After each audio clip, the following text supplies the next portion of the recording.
Good morning, everyone. It is Wednesday, the 21st of August, and it's very early in the morning. And this is quite an exception because I got up very early, I showered, I put on the washing machine, and I'm ready for the day to start. As I said, this is an exception because I'm now in the third trimester of my pregnancy, and it has been quite a ride. So, firstly, I think the same thing happened to me that happened to many other YouTubers that I've seen. And that is if you struggle with infertility for a really long time, and then somehow the miracle of pregnancy happens, you kind of just want to take in every single second. And it's not that you don't want to share it or don't want to publicize it, but it's just a matter of I don't know, I was so afraid that I would miss anything if I just expressed my emotions outward, if that makes sense. So it was very important to me to make sure that I embrace every single stage, every up and down, and by doing so I just kind of stopped documenting anything on YouTube. With our pregnancy announcement, I said there's many more updates to come, and I did update a lot on Instagram, my own personal Instagram, but that was kind of all that I wanted to do. And I think that's more important than, I don't know, trying to please an audience. Not that we have a big audience, but so many of the things that I'm going to share in today's video, which is our pregnancy update, the most of you who have watched or watch our videos are friends and family, and also thank you so much to all the people from elsewhere outside of South Africa who watch our videos. You are awesome, and I enjoy your motivation and your feedback so much.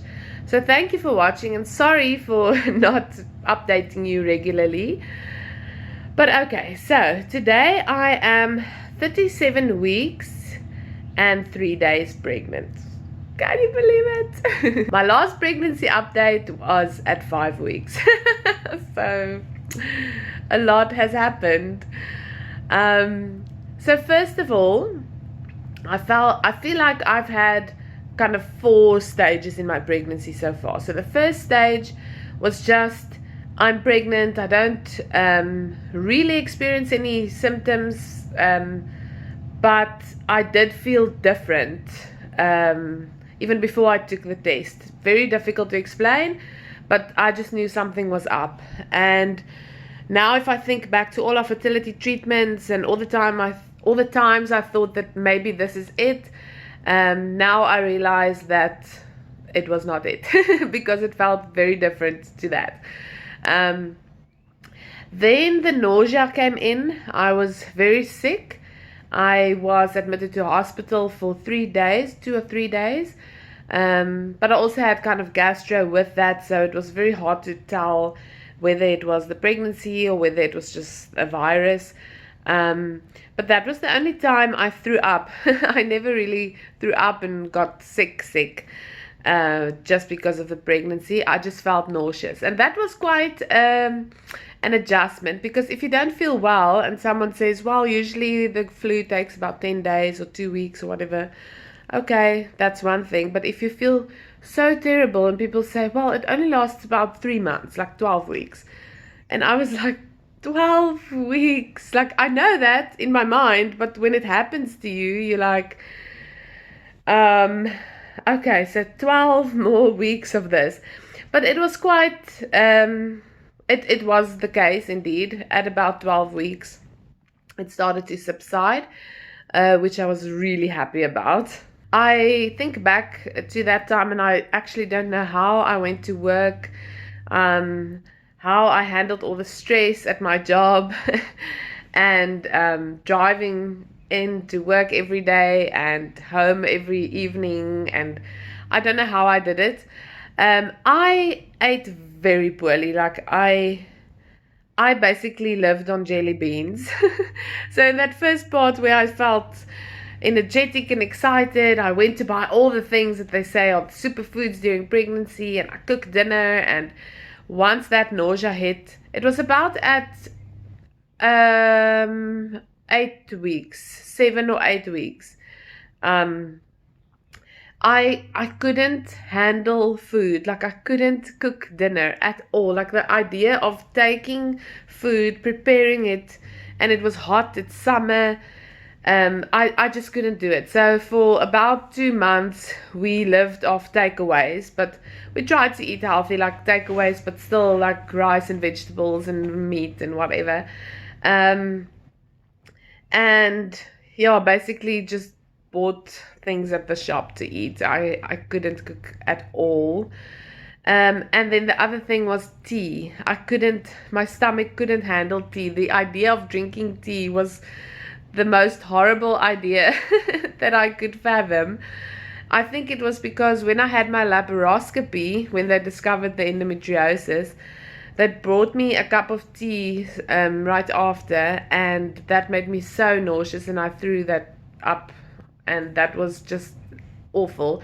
So that memory was kind of stuck in my mind somehow. Okay, so then the kind of golden period came.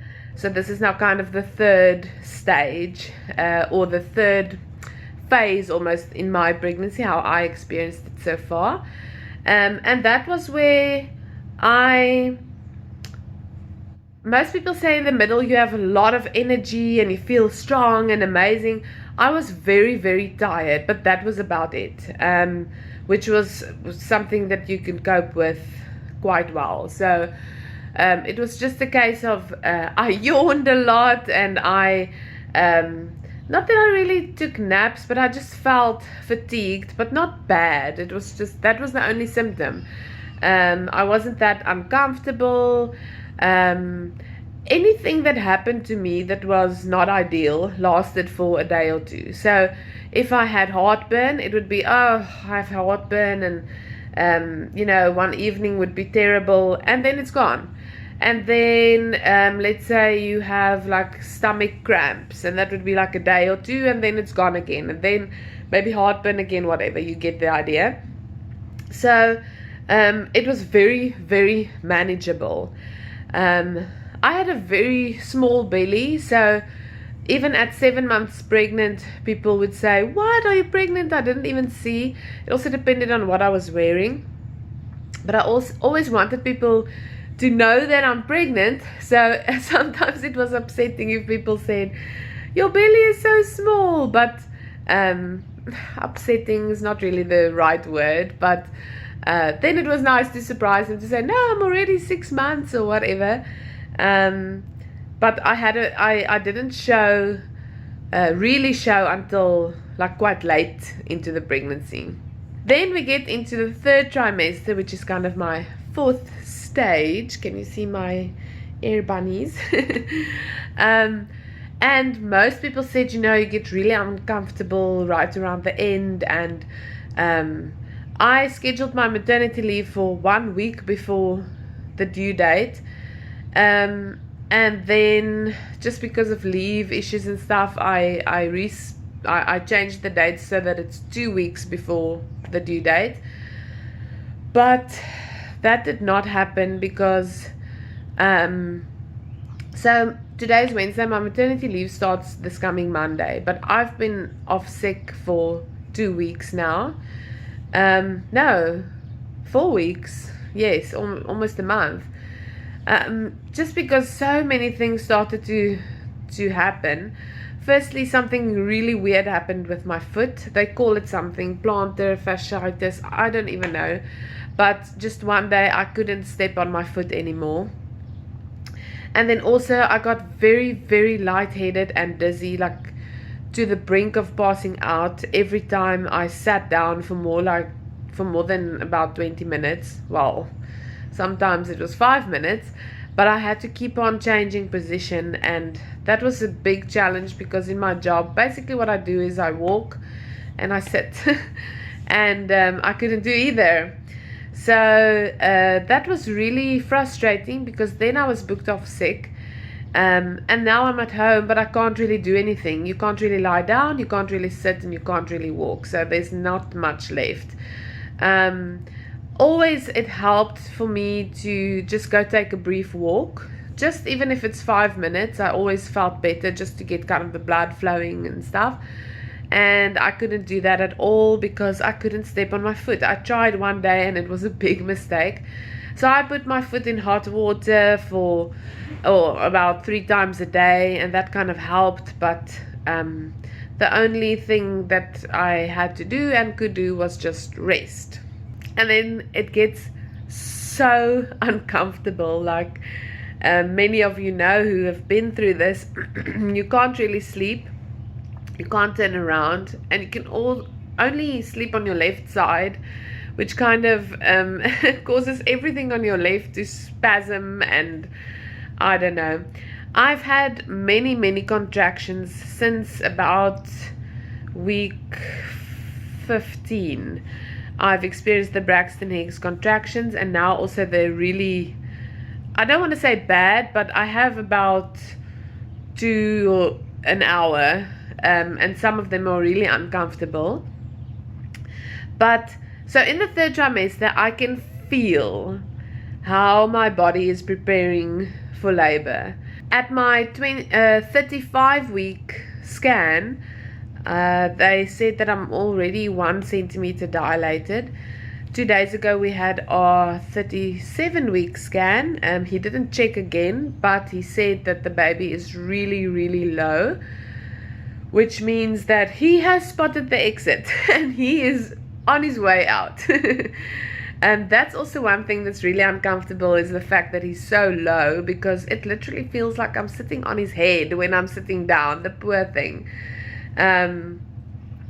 So yes, it's really uncomfortable. Sometimes I struggle to get up, to sit down, to walk, to move, to breathe, and I can feel everything is starting to head in a certain direction. So we've had 2 instances where I thought I'm going into labor now. The one was just late one afternoon. I had really bad stomach cramps, almost like your period's going to start, and then also lower back pain. And I read that those are symptoms of early labor. So, and something just felt really weird. And I said to Fransha, I think we should just, make 100% sure that our hospital bags are finished, because they've been standing there for weeks. But there's just 1 or 2 things that I still wanted to add. And I said, just in case something happens, during the night or the early morning hours. But it didn't. I just went to bed. I said, you know what, I'm not going to sleep through labor accidentally. So even if this is labor, I think the best idea is for me just to rest. So I just got in bed, slept it off.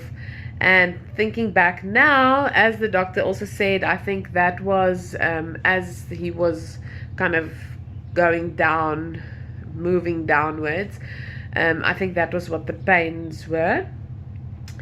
And then a second time I woke up with the major contraction. I don't know what birth is going, or labor is going to feel like, if that was just a practice contraction, because it was on my right side. I couldn't move. I had to wake Fransha up. He had to pull me out of bed. I started crying immediately. And then just one funny thing,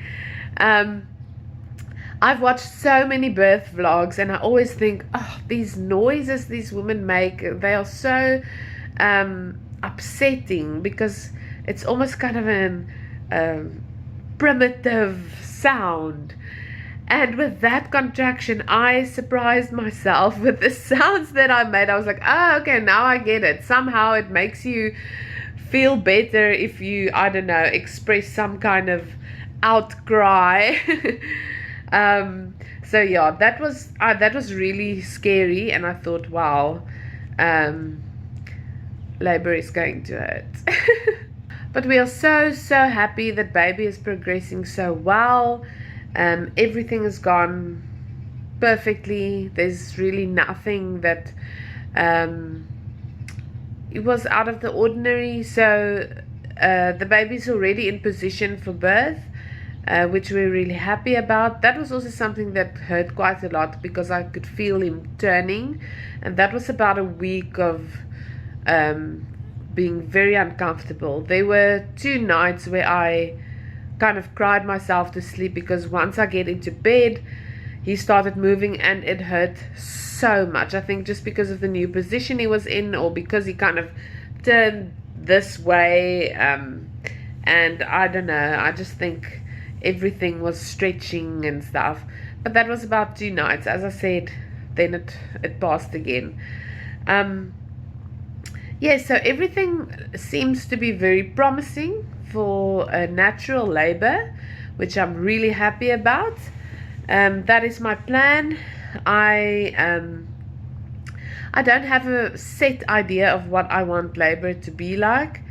I just want him to get here safely and for me to be safe and healthy. I know everyone says that, but yes. So whenever and however baby gets here, we can't wait. Fransha is so excited. I just love seeing him so excited and getting emotional, and he never wasn't really interested in like baby clothes and, you know, like tiny baby things.